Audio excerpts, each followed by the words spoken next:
예, 먼저 지난 1년 동안 수고해 주신 김기현 원내대표님 정말 감사드립니다. 특히 우리 소수 당으로서의 투쟁력과 지도력을 많이 우리 원내에 밝혀주셔서 정말 감사드립니다.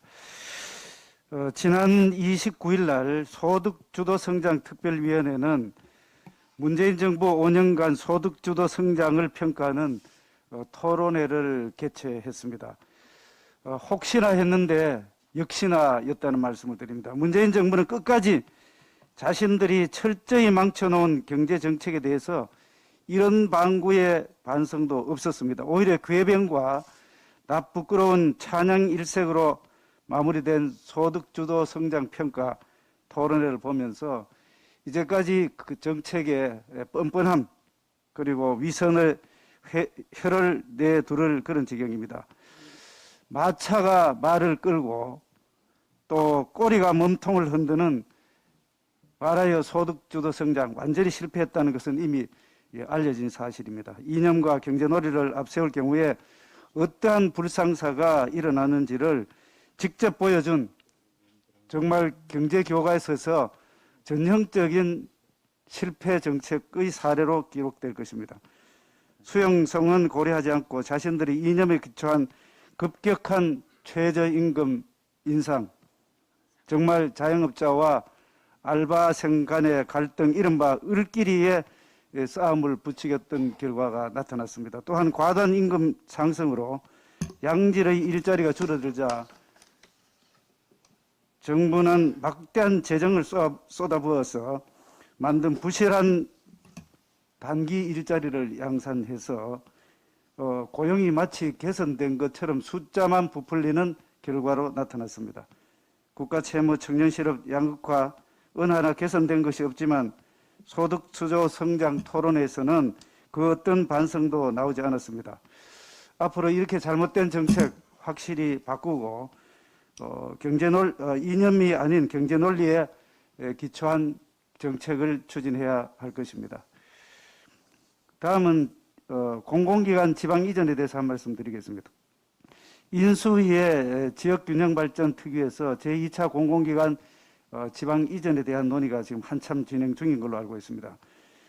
우리나라는 압축 성장을 통해서 한강의 기적을 이루었지만 수도권 과밀화와 지방의 침체라는 국토 양극화의 부작용에 아직까지 시달리고 있는 상황입니다. 이러한 부작용을 해소하기 위한 방편으로 지난 2005년부터 수도권의 85%가 집중되어 있던 공공기관을 지방으로 이전하기 시작했지만 당시 총 346개 수도권 소재 공공기관 중에서 153개만 지방으로 이전하는 데 그쳐서 결국은 균형발전 또 지역의 침체를 해소하는 데는 과부적이었다는 말씀을 드립니다. 지난해 국가균형발전위원회가 제2차 공공기관 지방 이전 로드맵을 수립해서 문재인 정부에서 추진하려고 했지만 청와대는 현재 어떠한 대책도 마련해내고 있지 않습니다.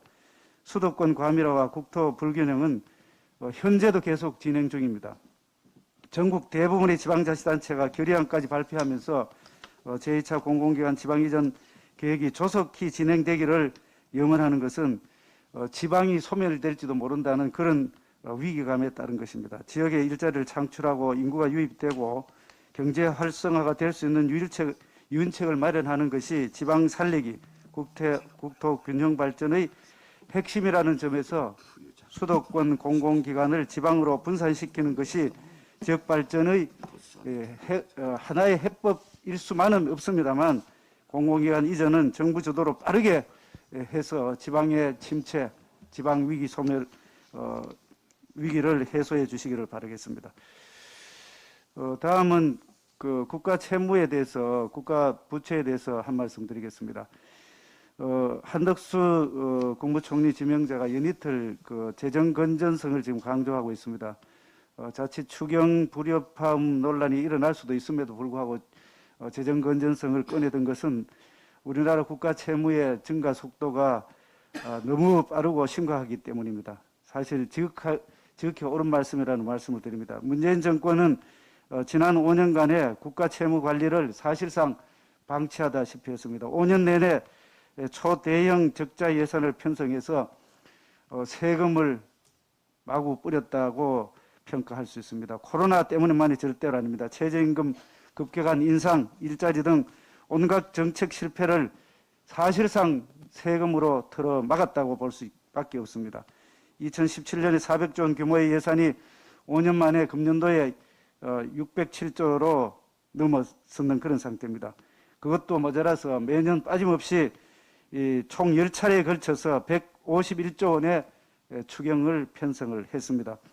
5년간 공무원 숫자가 13만 명 가까이 늘었고 공공기관 임직원도 5년 새 35%가 늘었다는 통계도 있습니다. 곡간에 곡식을 쌓아두면 썩는다라는 등 표현으로 도덕적 해이를 조장하더니 국가 채무가 5년간에 400조를 넘어서서 금년도에는 예산으로 1076조에 이르고 있습니다.